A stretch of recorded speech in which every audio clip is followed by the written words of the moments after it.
Hali gani mtazamaji wa Channel 10 Plus popote pale ulipo, bila shaka mzima wa afya. Nikukaribisha katika habari ya kutwa nzima leo kutoka hapa Channel 10 Plus. Msomaji wako ni mimi Eden Bahati. Nitakuletea habari za kitaifa na kimataifa, na katika habari za michezo na burudani tutaungana na Esther Mtebe. Karibu tuanzie huko mkoani Katavi. Watu watatu wamefariki dunia katika kijiji cha Ilunde, kitongoji cha Kivukoni Center ya Mwembeni, halmashauri ya wilaya ya Mlele mkoani Katavi, huku watu wengine watatu wakikimbizwa katika kituo cha afya Ilunde kwa ajili ya kupatiwa matibabu zaidi baada ya nyumba kulipuka moto kwa mafuta aina ya petroli yaliyokuwa yamehifadhiwa ndani. Tupate undani wa taarifa hiyo kutoka huko Katavi.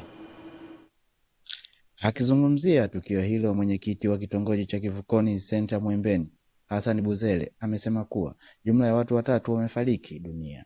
Huku Ngamila Suwa, ni mkazi wa kitongoji hicho, ameeleza kuwa chanzo cha tukio hilo ni mafuta ya petroli yaliyokuwepo ndani ya nyumba hiyo. Hizi taarifa nilizipata kwenye mnamo wa saa 5 za usiku. Nilipigiwa simu na mtendaji wa kijiji ambaye ni Amos Ngozi. Basi baada ya kupata zile taarifa, nilikuja moja kwa moja mpaka kwenye tukio. Nikakuta kweli kuna mama mji amefariki pamoja na mtoto wake na majeruhi watatu, watoto wawili na baba mmoja ambaye ni baba mji. Kwa hiyo baada ya hapo tulipiga simu kituo cha afya Ilunde, na ambulance ilikuja na ikabeba wale majeruhi na kuwapeleka kituo cha afya Ilunde. Ndio wakawa wamefanikisha kubomoa pale kona, wakawa wamemvuta yule bwana. Baada ya kumvuta yule bwana, wakamuona na yule mama, naye wakamvuta kumtoa nje. Baada ya kumvuta yule, ndo wakaanza kuhangaika na wale watoto wengine. Sasa moshi sasa umezidi mle ndani, unaona. Baada ya muda fulani wakakaona kale katoto ka kwanza kameshaungua tayari, kameshakufa, unaona. Kale katoto kengine walikavuta wakatoa nje, kameshaumia. Na kale ka pili, kale ka tatu, maana huyu bwana alikuwa na watoto 5, unaona. Waliofariki watoto 2 na mama 3. Upande wao, baadhi ya viongozi wa wilaya ya Mlele, katibu tawala wa wilaya ya Mlele Yohana Mburu, mkurugenzi wa halmashauri ya wilaya ya Mlele Singilinda Mdema, na mbunge wa jimbo la Katavi Thomas Kampala wamefika katika tukio hilo na kutoa elimu na kuwapatia pole wananchi hao, ili kuwaombea wapenda wetu ambao wametangulia mbele za haki. Lakini rai nyingi zimetolewa kwa maana tuepuke kuweka mafuta kama petroli hizo ndani, pamoja na masuala yote ya moto. Kuomba tena na tena, jamani, tujifunze kutokana na tukio hili na tubadili tabia na maisha yetu ya kawaida. Kama tunataka kufanya biashara hizi za mafuta, kamanda wa zimamoto yupo, atatuelekeza utaratibu sahihi wa kutumia, na sisi tuko tayari kuja kuwapa elimu. Hilo ni vizuri kusikiliza miongozo wanayotoa viongozi wa serikali.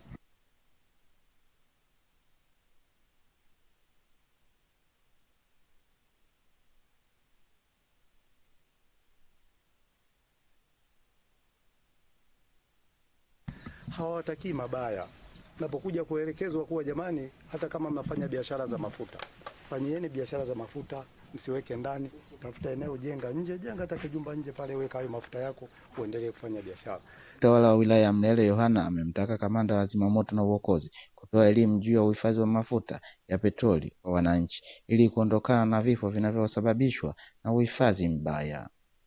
Nikiripoti kutoka hapa mkoani Katavi, naitwa Pasco Katona wa Channel 10. Pasco Katona kwa taarifa hiyo. Kwingineko ni kwamba wanawake nchini wametakiwa kuwajibika katika malezi ya watoto wao ili kupunguza changamoto ya mmomonyoko wa maadili katika jamii unaotokana na utandawazi na kuwa kinyume na mila na desturi ya Mtanzania. Tupate taarifa zaidi kutoka kwa Michael Patrick kutoka Njombe. Wito huo umetolewa na mkuu wa mkoa wa Njombe Anthony Mtaka wakati akizungumza na wanawake, viongozi na wafanyabiashara waliohudhuria kongamano la wanawake lililofanyika mkoani Njombe katika kuelekea maadhimisho ya siku ya mwanamke duniani Machi 8 mwaka huu. Miaka 10 nyuma kulikuwa tunaogopa watoto kuangalia TV, kwamba wanaangalia maisha yasiyo mazuri kwenye TV, maisha ya watu wengi. Leo tunawaona watoto wetu sasa wa kike kwenye mitandao. Mpaka unajiuliza, huyu anatokea nyumba kabisa ya mzazi ama wa kike ama wa kiume? Hivyo vituko vya watoto wa kike wa Tanzania ndio huko TikTok, ndio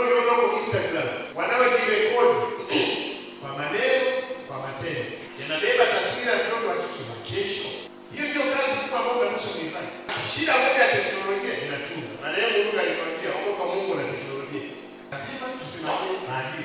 Kwa upande wake, mkuu wa kitengo cha maendeleo ya jamii katika ofisi ya mkuu wa mkoa wa Njombe, Alice Simonile, hapa anaeleza namna walivyojipanga kutumia majukwaa mbalimbali ili kutoa elimu kwa wanawake juu ya kuepuka matumizi mabaya ya mitandao ya kijamii. Kwa hiyo sisi kama wanawake au sisi kama wasimamizi wa mustakabali wa maendeleo ya wanawake tumeliwekea mkakati swala hili kulikemea katika kila jukwaa, katika kila fursa ya kuliongelea, haswa ile mitindo hiyo ya kujipiga picha na kujiposti kidijitali. Baadhi ya wanawake walioshiriki kongamano hilo wamekuwa na haya ya kusema. 50 kwa 50 isituondoe kwenye Utanzania, isituondoe kwenye ile mila na desturi zetu, lakini hata tukiimani katika maandiko. Kwa hiyo mimi kwa maoni yangu binafsi na tumaini kama serikali itawafuata na kuwaelimisha mabinti ambao wote wanapitia kwenye hizo hali wanazojirekodi sio kwa nguo zisizo na maadili. Kwa maoni yangu muwaelimishe.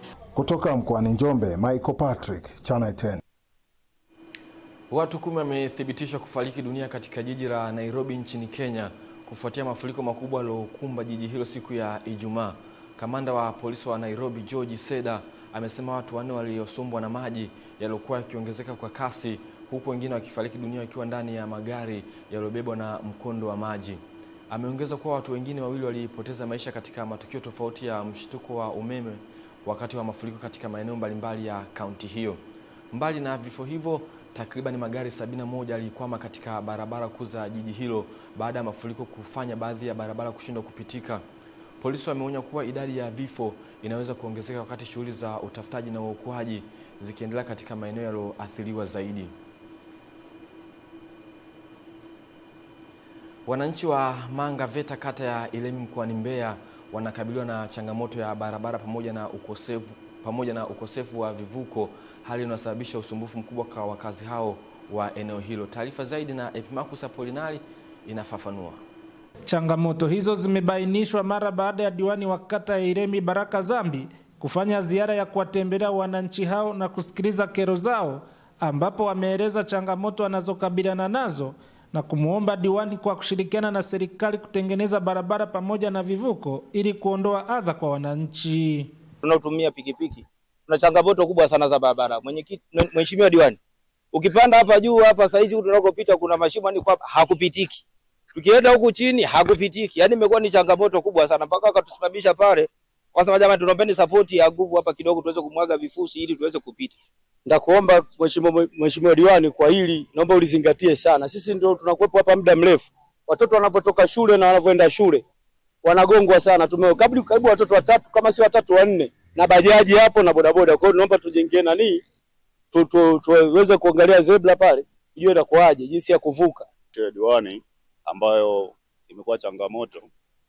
Kuna hii barabara walishaanza na kuchimba mitaro kwamba wanatutengenezea hii barabara inayoshuka hii. Maana maji yanapita kwenye kwenye barabara, lakini sasa hizi imesitishwa tena. Sijajua changamoto ni nini. Na tuna barabara nyingine hii inayotoka kwa hapa inayoenda James Wanjani kule. Hii barabara hii waliweka na vifusi kabisa, wamemwaga vifusi. Ikawa inaenda vizuri, lakini sasa hizi tena makorongo limerudi.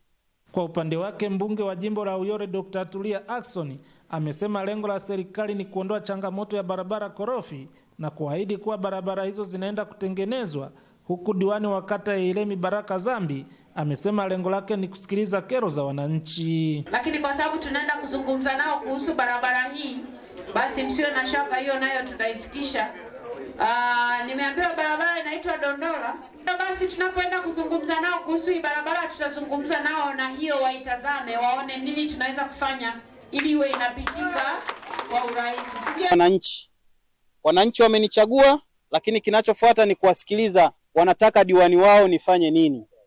Yaani mnipe maelekezo nyinyi kwa sababu nyinyi ndio mlionichagua. Mimi sitafanya kazi zangu mimi, nitafanya kazi ambazo nyinyi mmenituma. Kwa lengo kubwa la mimi kufanya ziara ni kuomba wananchi waniambie tunataka diwani wetu ABCD. Nikiripoti kutoka mkoani Mbeya, Epimakus Apolinari, Channel 10. Asante Epimakus Apolinari kwa taarifa hiyo kutoka Mbeya. Marekani imedai kutekeleza mashambulizi zaidi ya 3000 nchini Irani kama sehemu ya operation ya kijeshi inayolenga kudhoofisha miundombinu ya usalama ya utawala wa nchi hiyo. Kwa mujibu wa taarifa ya kamati ya usalama ya Marekani, mashambulizi hayo pia yamehusisha kushambuliwa au kuharibiwa kwa meli takriban 43 katika operation itwayo Operation Epic Fury. Kamati hiyo imesema mashambulizi hayo huchaguliwa kulingana na maeneo yanayoonekana kuwa ni tishio kubwa kwa usalama. Hata hivyo, uchambuzi wa BBC wa picha na video za satellite umebaini kuwa baadhi ya maeneo ya kiraia ikiwemo shule, hospitali na miundombinu mingine muhimu pia yameathirika katika mashambulizi yanayohusishwa na Marekani na Israeli.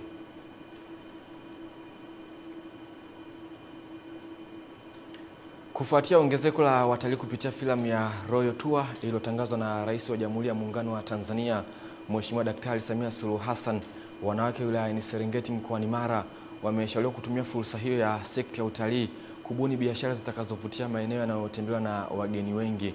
Mwanahabari wetu Musa Makari ana undani wa taarifa hiyo. Kauli hii inatolewa na mkuu wa wilaya Serengeti Bi Angela Michael wakati akiliongoza kundi la wanawake kutembelea katika hifadhi hii ya Serengeti. Kwanza ni fursa ya kauli ya Serengeti shall never die katika eneo hili inasikika. Kisha mkuu wa wilaya anawakumbusha wanawake hawa kutumia vyema fedha zinazotolewa kupitia mikopo ya 10% kubuni bidhaa zitakazopendeka na kuuzika kwa wageni. Na kupitia hii imewapa hamasa kubwa ya kuhakikisha kuwa wanakuja kupitia mikopo wanaoipata ya 10%, wanakuja wanaleta bidhaa zao wanauza, na baada ya kuwa na badala ya kuwa tunawategemea watu kutoka nje kutuletea bidhaa kwa ajili ya kuwalisha wageni. Nina hakika kabisa hii imekuwa ni chachu kubwa. Kwa hiyo naamini kupitia hifadhi yetu akina mama watainuliwa kiuchumi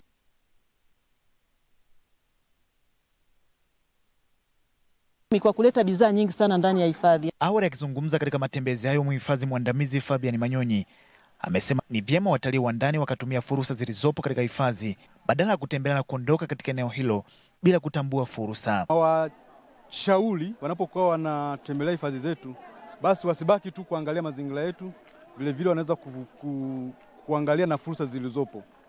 Kuna fursa za kutoa huduma kwa wageni. Sasa hivi Serengeti ukiangalia imekuwa.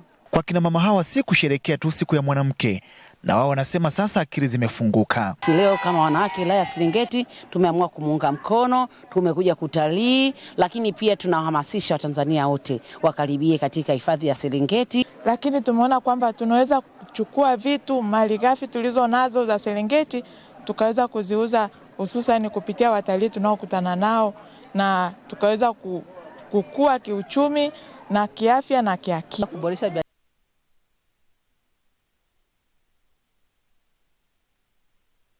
biashara yangu ili kusudi ni lete huku.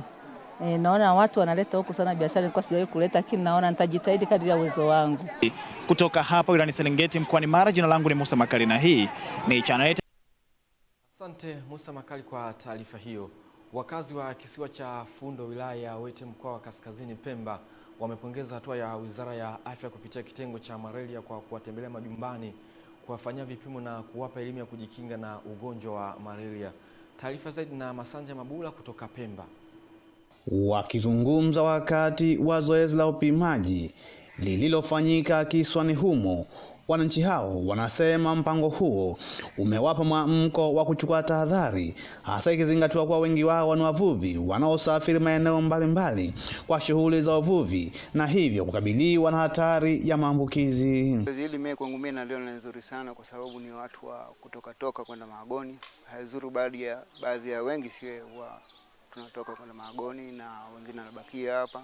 Lakini ni uzuri mtu anaporudi akapima afya yake, sababu haijulikani. Wavuvi ni watu wenye warukaji, hatujui kama mbele kumepatikana lipi, limekosekana lipi. Kwa ufupi ni kuweza kuhamasishana si wenyewe ili tukapata mafanikio zaidi. Tunaolala basi huwa sana kwa bandarini ndani ya vyombo vyetu kutokana kuhofia mambo ya kulala juu, kwa sababu magonjwa ndio kama tunavyoyaona. Sasa kwa mambo mengi sisi tunajihifadhi kutokana pirika zetu sana tunazifanya katika vyombo vyetu. Tunajiepusha na makundi zaidi mabanda ya TV, masokoni pia, si sana hatuendi kwa makundi. Inakuwa iko hivyo ni kiukweli.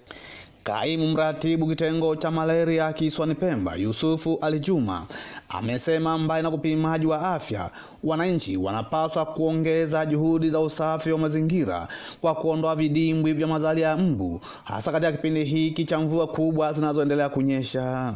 Mazadio haya ambayo kwa yametukabilia tuyadhibiti. Na kuyadhibiti ni vipi? Ni kuyaondoa kabisa.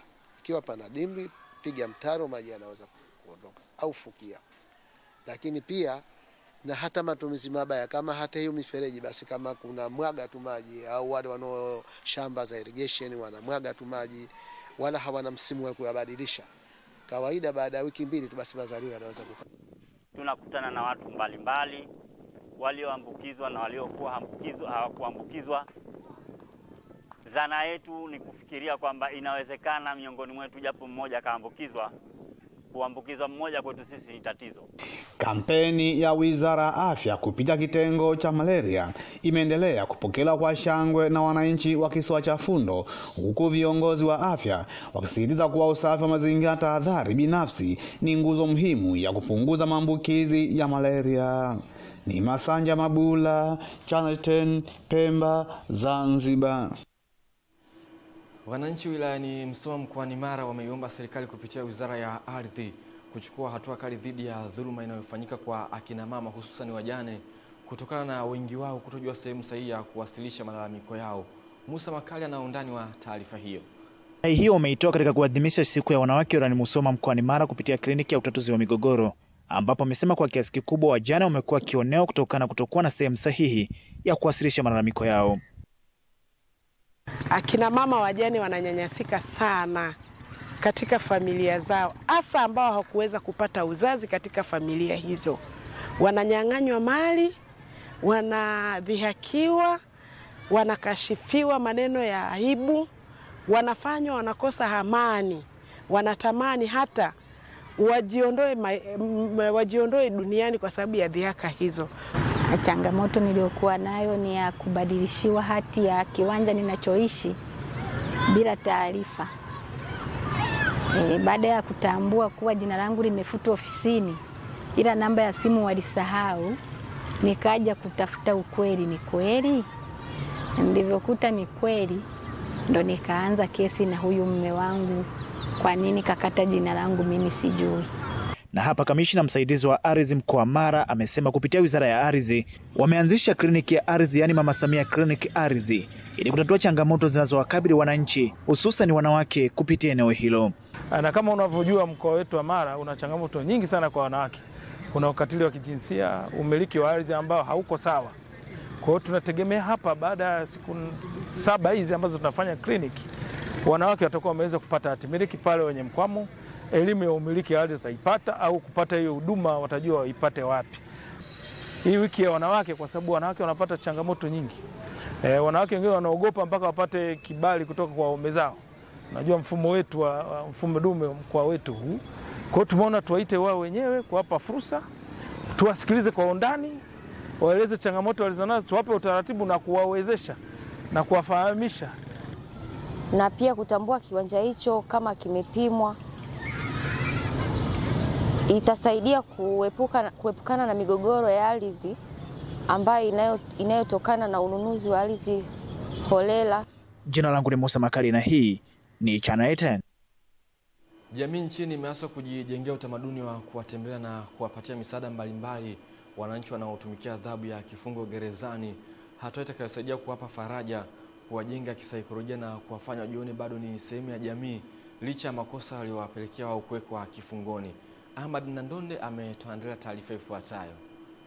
Akizungumza kwa niaba ya askari wanawake kutoka vyombo mbalimbali vya ulinzi na usalama waliotembelea gereza la Karanga la Moshi, Kilimanjaro kwa ajili ya kutoa misaada mbalimbali kwa wafungwa, kaimu mwenyekiti wa mtandao wa polisi wanawake mkoa wa Kilimanjaro TPF-net mrakibu wa polisi Asia Matauka amesema ziara hiyo inayoambatana na maadhimisho ya siku ya wanawake imelenga kutambua thamani ya wanawake wanaotumikia adhabu ya kifungo gerezani. Kwa sababu unapokuwa umefungwa si kwamba jamii inakuwa imekutenga. Kwanza magereza ni sehemu ya kurekebisha wale ambao wamekosea wakapatikana na hatia, wako hapa kwa ajili ya kurekebishwa. Kwa hiyo hatupaswi kuwatenga. Tukaona kwamba iko haja tuje tuwaletee vile ambavyo tumevipata sisi kama wanawake, lakini tukiwa tunafurahia pia kuadhimisha siku yetu ya wanawake duniani. Naye mrakibu mwandamizi wa magereza SSP Godbless Moshi akipokea msaada huo kwa niaba ya mkuu wa gereza hilo, amesema jamii inapaswa kubadili mtazamo wa kifikra kwa kutowachukulia watu wanaotumikia adhabu ya kifungo kama wakosefu wasiostahili kupewa nafasi ya kuthaminiwa katika jamii. Hata hivyo, mkuu wa gereza la wanawake mrakibu mwandamizi wa magereza Eva Mbaga amewahimiza wananchi kutowabeza wanaotumikia adhabu ya kifungo kwa kuwa gereza ni sehemu ya kurekebisha tabia. Si kidogo, hata kidogo, ni zawadi kubwa. Kwa ukizingatia tuna watu humu ndani ambao ni wahitaji. Tuna wafungwa na mahabusu ambao hawapati fursa ya kuona na ndugu zao. Kwa hiyo tunapopata misaada kama hii, kwa kweli inakuwa faraja kwao.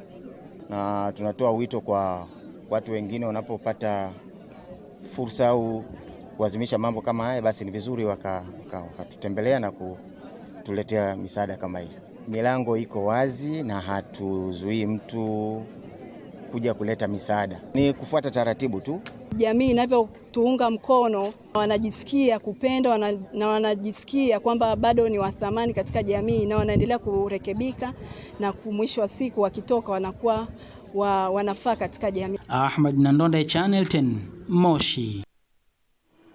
Mkuu wa mkoa wa Tabora Paul Matiko Chacha ameagiza uongozi wa chuo cha ardhi Tabora kuwafukuza wanafunzi 15 wanaoshikiliwa na jeshi la polisi kwa tuhuma za kuwapiga na kuwajeruhi walinzi wa chuo hicho, huku mmoja aking'olewa meno manne, wakidai mmoja kati ya walinzi hao alikuwa akiwaibia nguo zao. Mwandishi wetu Adela Moses kutoka mkoani Tabora ana undani wa taarifa hiyo. Awali akifafanua tukio hilo, mkuu wa chuo cha ardhi Tabora Jeremia Minja amesema tarehe 2 Machi 2026 wanafunzi hao walikusanyika na kwenda kumhoji mlinzi wanayemtuhumu kinyume na utaratibu, kisha kumpiga akiwa na mlinzi mwenzake, hali iliyomfanya mwenyekiti wa kamati ya ulinzi na usalama mkoani hapa, ambaye pia ni mkuu wa mkoa wa Tabora Bwana Paul Chacha, kufika katika chuo hicho na kutoa maelekezo ya serikali. Walijiorganize wakaenda kumfanyia mahojiano mlinzi, na mahojiano waliomfanyia ni kwamba wanamtuhumu kwa kuwa mwizi wa nguo zao wanazoanika kwenye kamba karibu na mabweni yao. Kwa bahati mbaya sana wakajiorganize wanafunzi wengine baada ya hicho kitendo, wakaenda upya kuwafuata walinzi wale, wakapiga, na yule mlinzi ambaye alikuwa amepoteza jino moja wakampiga akapoteza meno mengine matatu. Wapo wanafunzi hapa na nitaendelea kutoa mmoja baada ya mwingine. Sio hao tu 15 mnaoona hapa. Wapo zaidi ya 50, 70, mmoja baada ya mwingine. Hili jambo lio la mwisho. Hao tutadili nao kwa utaratibu wa kipolisi. Hakuna mchezo wa kuchezea maisha ya mtu. Kwa upande wake, mkuu wa wilaya ya Tabora Bi Upendo Wela amewahimiza wanafunzi kuzingatia lengo la kwenda chuoni hapo badala ya kujiingiza kwenye makundi yasiyofaa, huku rais wa serikali ya wanafunzi chuoni hapo Jackson Mchele akisema hatua zilizochukuliwa ni sahihi kulingana na matukio yaliyotokea na kwamba jeshi la polisi liendelee kuhakikisha linaweka hali ya usalama na amani katika viunga vya chuo hicho. Kwa hivyo ni vizuri kufuata lile kusudi ambalo tumelifuata hapa na sio kujiunga kwenye makundi ambayo hayafai na kwenda kutekeleza matukio ambayo na mwisho wa siku sasa anatuletea madhara. Na kila mtu alikiri kile kitu amefanya. Kwa hiyo ni sahihi na hatua ambazo zimechukuliwa kama na chuo na yenyewe ni sahihi mkuu. Kutoka hapa katika chuo cha ardhi kilichopo manispaa ya Tabora mkoani Tabora, Adela Moses, Channel 10. Asante Adela Moses kwa taarifa hiyo. Wakati serikali ikiendelea kuboresha miundombinu ya utoaji wa elimu nchini ikiwemo ujenzi wa madarasa, jamii imetakiwa kushirikiana ili kuhakikisha kila mtoto anapata haki ya elimu, hususan wale wanaoishi katika mazingira magumu. Mwandishi wetu Leonard Mwacha kutoka Dodoma ametuandalia taarifa ifuatayo. Wito huo umetolewa na wadau wa maendeleo kwa kushirikiana na taasisi isiyokuwa kiserikali Elisha Fashion and Youth Support kutoka mkoani Songwe baada ya kugawa vifaa vya shule ikiwemo sare na madaftari kwa wanafunzi wenye uhitaji na wanaoishi katika mazingira magumu katika kata ya Kikuyu jijini Dodoma. Lengo la sisi ni kutafsiri maono na maelekezo ya serikali ambayo wanawekeza katika sehemu kubwa ya ujenzi mazuri wa madarasa. Kwa kupata hizi fomu na kisaikolojia na kimtazamo wataendelea kuhaisha ndoto ya nchi yetu kwa kusoma kwa juhudi na kufaulu, na kisha baada ya kufaulu maono ya taifa yatapitia kupitia wao. Ni jukumu la wazazi tukishirikiana pamoja na serikali. Tunahitaji sisi ndio kuwahimiza watoto kwenda shule, lakini serikali tuandalie mazingira mazuri, mfano majengo, ili mzazi aweze kumpeleka mtoto kwa wakati. Baadhi ya wanafunzi wameshukuru wadau hao, huku wakieleza changamoto walizokuwa wanapitia, huku baadhi ya vijana walioshiriki zoezi hilo wakibainisha nafasi yao kama nguvu kazi ya taifa. Kabla ya kupata hizi sare, changamoto yetu ilikuwepo, watu kopo hatuna sare za shule. Kwenda shule kopo ni vigumu. Lakini sisi ambao tulikuwa tunaanza kusoma shule, tulikuwa naenda na sare zetu za zamani ambazo sare zetu zilikopo kidogo zimechanika, zimetatuka, zinabana, shule hataki zilizobana. Lakini kwa wadau mlipotuletea uniform za shule, kwa sasa naanza kwenda shule kwa vizuri. Kwa kweli kama mama ajaye, nimefurahi kuona ndoto za watoto hawa zimeanza kuwekewa msingi imara. Limenipa hamasa mimi kama jamii kuonesha ushirikiano mkubwa kwa watoto hawa ambao wana ndoto nyingi. Kama wazalendo, kama vijana, tunapata shauku kubwa sana ya kuandaa wadogo zetu, watoto wetu ambao wanapitia changamoto, wanaoishi kwenye mazingira magumu. Tunatamani tuandae katika misingi imara ya kizalendo ya kulipenda taifa lao na wao kujiona ni sehemu ya jamii ya taifa Tanzania. Kutoka Dodoma, Leonard Mwacha, Channel 10. Asante Leonard Mwacha kwa taarifa kutoka Dodoma. Katika kuimarisha utekelezaji wa shughuli za maendeleo na misingi ya utawala bora, halmashauri 5 za mkoa wa Iringa zinatarajiwa kukusanya jumla ya shilingi bilioni 51.7 kutoka vyanzo vya mapato ya ndani katika mwaka wa fedha 2026-2027, ikiwa ni sehemu ya utekelezaji wa maagizo ya serikali ya kuongeza ufanisi katika ukusanyaji wa mapato ya ndani ili kusaidia kugharamia miradi ya maendeleo na kuboresha utoaji wa huduma kwa wananchi. Huyu hapa ni Clement Sanga kutoka Iringa akitupa undani wa taarifa hiyo. Akisoma taarifa hiyo mbele ya wajumbe wa RCC, katibu tawala msaidizi mkoa wa Iringa Venance Ntialundura amesema makusanyo hayo kwenye halmashauri hizo ni nyenzo muhimu katika utekelezaji wa miradi mbalimbali ya maendeleo na uboreshaji wa utoaji wa huduma kwa wananchi. Halmashauri za mkoa wetu mwaka huu wa fedha zinapaswa kukusanya shilingi bilioni 44.19. Kwa mwaka wa fedha 2026-27 zimeelekezwa kuongeza makusanyo kwa 17.1%, na hivyo halmashauri hizi kwa mwaka ujao tunatarajia zitakusanya mapato ya ndani yapatayo bilioni 51.7. Naye mwenyekiti wa kikao hicho ambaye pia ni mkuu wa mkoa wa Iringa Kerry James amesema mapendekezo ya bajeti ya mwaka wa fedha 2026-2027 yamelenga utekelezaji wa dira ya maendeleo 2050 inayokusudia kuigeuza Tanzania kuwa kinara wa uzalishaji wa chakula na kuimarisha uchumi kupitia sekta ya kilimo. Mapendekezo ya bajeti ya mwaka 2026-2027 yamelenga kuanza utekelezaji wa dira ya 2050 inayolenga kuifanya nchi yetu kinara wa kuzalisha mazao ya chakula barani Afrika na kuwa miongoni mwa nchi 10 zinazozalishwa chakula kwa wingi ulimwenguni. Hii ni fursa ya pekee kwa mkoa wetu ambao ni miongoni mwa mikoa inayotegemewa kwa uzalishaji wa chakula. Bajeti hiyo pia inalenga kutekeleza mpango wa maendeleo wa taifa wa 2026-2027, 2030-2031 na kuendelea kutekeleza ilani ya CCM ya 2025-2030. Clement Sanga, Channel 10, Iringa. Asante Clement Sanga kwa taarifa kutoka mkoani Iringa.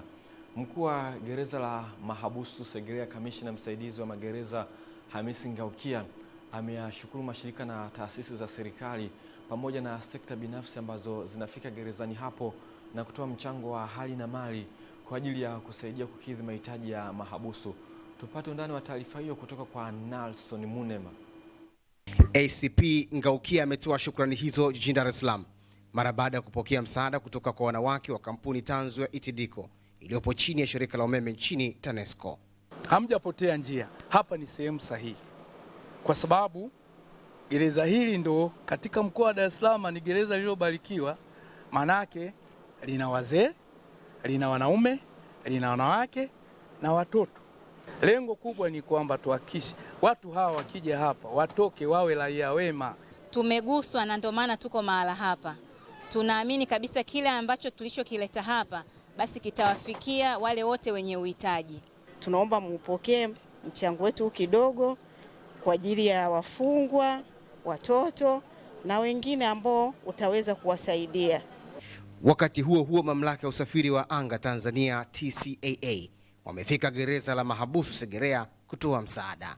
Pia tunawapongeza maaskari na watumishi wote wa gereza hili ambao wanawapa mafunzo na kuwasaidia ili wakitoka hapa waweze kupata nuru mpya, kwa sababu tupo na hawa watu wengine hawana ndugu, lakini nyie ni ndugu zao.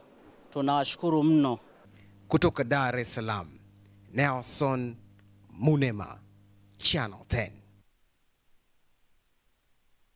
Kwa taarifa hiyo, kwingineko ni kwamba zaidi ya watu 300 wametekwa nyara nchini Nigeria baada ya shambulio lililofanywa na wanamgambo wenye itikadi kali katika mji wa Ngoshe uliopo katika jimbo la Borno State kaskazini mashariki mwa nchi hiyo. Mamlaka zinasema huenda tukio hilo ni la kulipiza kisasi baada ya operation ya jeshi kuwaua makamanda watatu wa kundi la Boko Haram. Hata hivyo, hadi sasa hakuna kundi lililokiri kuhusika katika utekaji huo. Wakati huo huo, jeshi na polisi wamesema wamefanikiwa kuzuia mashambulizi mengine yaliyopangwa katika maeneo ya Konduga, Malte, Jokana na Minok. Nigeria imeendelea kukabiliwa na changamoto kubwa ya usalama kutokana na shughuli za makundi yenye misimamo mikali kama Boko Haram na Islamic State West Africa Province. Naam, kufikia hapo hatuna ziada kutoka kwenye habari zetu za kitaifa na kimataifa. Kwa sasa tunapata mapumziko mafupi. Tukirejea hapa tutaungana na Esther Mtebe ambaye atatujuza habari za michezo na burudani kitaifa na kimataifa. Usiondoke.